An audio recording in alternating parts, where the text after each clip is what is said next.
कफ, बलगम, सर्दी, जुकाम, गले में खराश, खांसी, बहुत तरह के ये कफ रोग बहुत परेशान करते हैं।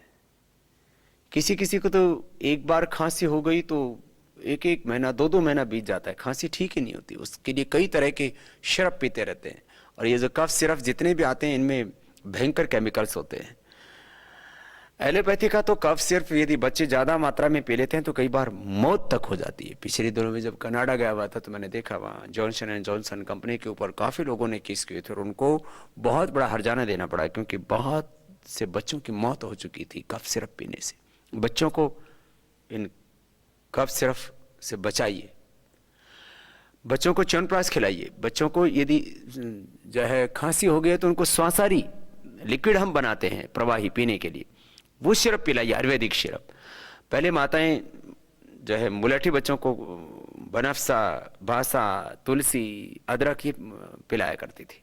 अब भूल गए हम अपनी परंपरा। तुलसी के पत्तों का रस एक दो बूंद, अदरक का रस एक दो बूंद, थोड़ा सा शहद मिलाया, चटा दिया, ये खांसी के लिए बड़ा उपयुक्त होता है।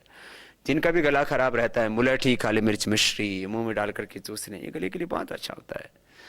और गले के लिए बहुत अच्छा होता है, हम अंगूठे के नीचे से यहाँ से दबाते हैं, गले के लिए और थायराइड के लिए, दोनों के लिए। और भस्त्रिका, कपालभाति, उज्जाई और अनुलोम विलोम प्राणायाम। प्राणायाम का सीधा असर हमारे रेस्पिरेटरी सिस्टम पर पड़ता है। चाहे भस्त्रिका हो, कपालभाति हो, उज्जाई हो या अनुलोम विलोम प्राणायाम हो, सीधा हमारा रेस्पिरेटरी सिस्टम स्ट्रांग होता है। जिसका रेस्पिरेटरी सिस्टम स्ट्रांग होता है उसको कफ की कोई प्रॉब्लम हो ही नहीं सकती है। कफ बलगम के लिए सौंठ, पीपल, काली मिर्च, इसको त्रिकुटा बोलते हैं। त्रिकुटा और त्रिफला हमारे यहाँ आयुर्वेद में बहुत प्रसिद्ध औषधियाँ हैं। ये सौंठ, पीपल, काली मिर्च, त्रिकुटा एक एक ग्राम शहद के साथ चाटने से किसी भी तरह का कफ हो, बलगम की प्रॉब्लम हो, ठीक हो जाती है। और बहुत क्रोनिक कफ होने पर 20 ग्राम त्रिकुटा, 20 ग्राम से 25 ग्राम सितुपलादी और 20 ग्राम स्वासारी, 5 ग्राम अभ्रक भस्म, 5 ग्राम प्रवाल पिष्टी, 10 ग्राम अमृता सत। और बहुत क्रोनिक है तो 2-3 ग्राम स्वर्ण संत माती इसमें मिला देते हैं और ये शहद से 1-1 ग्राम चटा देते हैं। तो कैसा ही कफ हो, कोल्ड हो, सर्दी हो, जुकाम हो, पुराने से पुराना नजला हो, ये सब का सब इससे ठीक हो जाता है। आयुर्वेद में तो बहुत औषधियां हैं कफ बलगम के लिए, लेकिन तुलसी ऐसी सुबह आप 2-3 पत्ते आप खा लेते हैं तो ये आपके कफ के लिए बहुत अच्छी होती है। दूध में हल्दी डाल करके लेते हैं, ये कफ के लिए बहुत अच्छी होती है।